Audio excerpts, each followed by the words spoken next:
a true story of family and betrayal. Housewarming, gone wrong. My son's shocking betrayal left me homeless. On the happiest day of my life, the key was still warm in my palm when my entire world collapsed. I had held that little brass key like a sacred thing, turning it over and over in my fingers on the drive to Maple Creek Lane, whispering small prayers of gratitude to no one in particular. 58 years of living, 31 years of working double shifts at Hartley's textile mill, 22 years of eating rice and beans 4 nights a week so I could save. And now, finally, a house. A real house. Mine. The deed had my name on it, Margaret Louise Calloway, not a rental agreement. Not a landlord's signature looming over me like a threat. Just my name, clean and permanent, in thick black ink.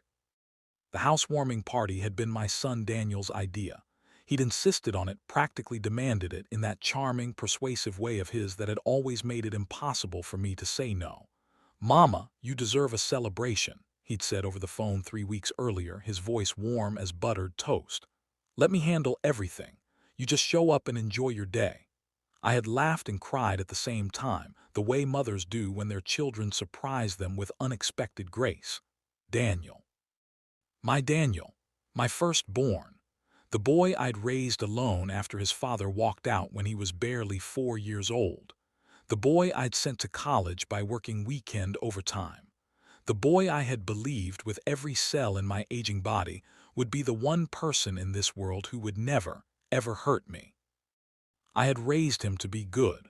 What I hadn't prepared for was the possibility that goodness, in some people, has an expiration date. The party was set for a Saturday in late October, which was Daniel's idea too. He said autumn light made everything look golden and cinematic.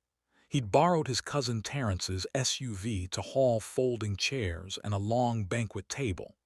He'd called relatives I hadn't spoken to in years, my sister Roberta, my friend Connie from the mill days, the neighbors I hadn't officially met yet. He'd even ordered a custom cake from Rosie's Bakery downtown. White fondant with tiny edible flowers, and the words "Home is where Margaret is" written in looping gold script. When I arrived at 14 Maple Creek Lane that afternoon, the sight of it stopped my breath. Balloons in cream and gold bounced lazily against the front porch railing. A banner stretched across the door that read, "Welcome home, Mama." Connie was already there, waving from the yard, and my sister Roberta had driven 4 hours from Cincinnati to be present. Children I didn't recognize ran laughing through the freshly raked leaves. The smell of Roberta's famous sweet potato casserole drifted through the open front window. Everything, every single thing, looked exactly like the life I had spent decades dreaming of. Daniel met me at the door. He was dressed sharply, as always, gray slacks, a burgundy sweater that brought out the warmth in his brown eyes. He hugged me tight and long, the kind of hug that says something without words. I pressed my cheek against his shoulder and thought, this is it. This is the moment I've been working toward my whole life. Act 2. The party flowed beautifully for the first 2 hours. We ate. We laughed. Connie told the story for the 100th time about the day I accidentally dyed my hair green at the mill Christmas party. Roberta cried when she toasted me, saying she always knew I'd get here. I cut the cake. I opened small gifts, a set of monogrammed dish towels, a succulent in a painted pot, a framed quote about home. I felt lit from within, the way you only feel on days that you know, while they're happening, will matter forever. It was around 4 in the afternoon when I noticed Daniel step away from the group. He'd been on his phone more than usual, glancing at the screen with a look I couldn't quite name. Not worry exactly. Something more careful, more deliberate. I told myself he was probably dealing with work. Daniel managed a mid-sized logistics company and was always tethered to some crisis or another. I let it go. I should not have let it go. At 4:30, he touched my elbow and steered me gently toward the back hallway, away from the laughter and the noise. His voice was low, controlled, the voice of a man who has rehearsed what he's about to say. "Mama," he began, "I need to show you something, about the house."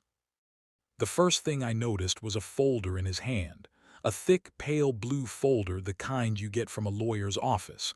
My stomach clenched before my mind had fully caught up. "What is that?" I asked. My own voice sounded strange to me, hollow. "I've been talking to a real estate attorney," Daniel said. He wouldn't meet my eyes. "About your situation, about the house." "My situation," I repeated slowly. "Daniel, what are you talking about? This is my house. I bought this house." He set the folder on the kitchen counter and opened it with steady hands. I will never forget those steady hands. In all the chaos of what followed, what haunts me most is how steady his hands were. He slid a document toward me, dense with legal language, bristling with highlighted sections, and he began to explain. He had found a loophole, or rather he had spent 6 months engineering one. My son, my blood, the boy I had rocked to sleep through fevers and nightmares. The story came out in pieces, each one a separate wound. 3 years ago, when I had been briefly hospitalized for a cardiac scare, Daniel had quietly and without my knowledge taken on power of attorney over my finances. A temporary measure, he had said at the time, just to manage my bills while I recovered. I had signed the papers in the hospital, groggy from medication, trusting him completely. I had not consulted a lawyer. I had not asked questions. He was my son. Why would I? What I did not know, what I had never imagined to wonder, was that Daniel had never relinquished that power of attorney. And in the months leading up to my home purchase, he had leveraged it. The down payment I had wired to the title company had passed through an account Daniel managed. The deed, though it bore my name in that clean black ink I had cherished, contained a secondary clause buried on page 11 of a 14-page document that granted co-ownership rights to a holding company. A holding company that Daniel had registered under a cousin's name 18 months earlier. He wasn't stealing the house outright. He was smarter than that. He had structured it so that he controlled 51% of any decision made about the property. Sale, rental, renovation, mortgage. He couldn't technically evict me, not immediately, not without a legal process, but he could, and he made this clear in the hallway while our family laughed 20 feet away, force a sale if I didn't agree to a new arrangement. The arrangement being that I sign over a monthly payment to him, one he called a family investment return, in exchange for being allowed to live in my own home. My legs went cold. The sound from the living room, Connie's laugh, a child shrieking with delight, Roberta asking someone to pass the rolls, seemed to come from a tremendous distance, as if I were hearing it through deep water. The unraveling. "Daniel," I said his name quietly, just his name. I don't know what I was asking for, a retraction, a laugh, for him to tell me it was a terrible, unfunny joke. "Daniel, why?" He shifted. For the first time he looked uncomfortable, not ashamed, not quite, but uncomfortable. "Mama, you don't understand how money works at this level. You were going to buy a house and just sit in it. Do you know what this property could return in 5 years? Do you know what the Maple Creek corridor is projected to?" "You invited everyone here," I said. My voice cracked on the word everyone. "You made the cake, you put up the banner." I looked at the hallway wall where he'd hung a framed photo, a picture of the two of us from 20 years ago, laughing at the beach in South Carolina, my arm around his young shoulders. He had hung that picture himself that morning. He had stood on a step stool and leveled it carefully and hammered the nail. "You hung that picture, Daniel." He had the decency, the bare minimal decency, to look away from it. I walked back into the living room. Connie looked up and saw my face and stood immediately. Roberta set down her plate. The room went quiet in that particular way rooms go quiet when a woman who never cries is clearly about to cry. I didn't cry, as it turned out. I was too far past tears. I told them calmly, with the eerie steadiness of true shock, what Daniel had just told me in the kitchen. I watched the color drain from my sister's face. I watched Connie's expression transform from confusion to comprehension to fury, so hot it was almost visible. I watched the other guests, cousins, neighbors, people who had come here to celebrate me, look at Daniel with the slow, terrible reorientation of people realizing the monster is someone they know. Daniel tried to speak. Roberta told him, in terms I will not reproduce here, exactly what she thought of him. A cousin named Marcus, who was a retired police officer, quietly asked Daniel if he wanted to reconsider his position before professionals got involved. Daniel's composure fractured at last. He left. He walked out of the house, my house, without another word, got into Terrence's borrowed SUV and drove away. The balloon he brushed past on the way out the door spun slowly in the cold October air and came to rest against the porch railing. The party did not officially end, but something in the room had broken that no one knew quite how to name. We moved through the rest of the evening like people walking carefully through a place where the ground has proven unreliable. In the days that followed, I did not collapse. I want to be honest about that because the story of a woman destroyed by betrayal is a familiar one, and my story is different. I was devastated, make no mistake. I wept for 3 days in a way I hadn't wept since Daniel's father left. I wept for the boy Daniel had been, and for the man he had chosen to become, and for the gap between those two people which I could not bridge and had perhaps never truly seen. I wept for the 31 years at the mill and the rice and beans dinners and the dream I had protected so carefully, only to hand it, without knowing it, to the one person I should have been protecting it from.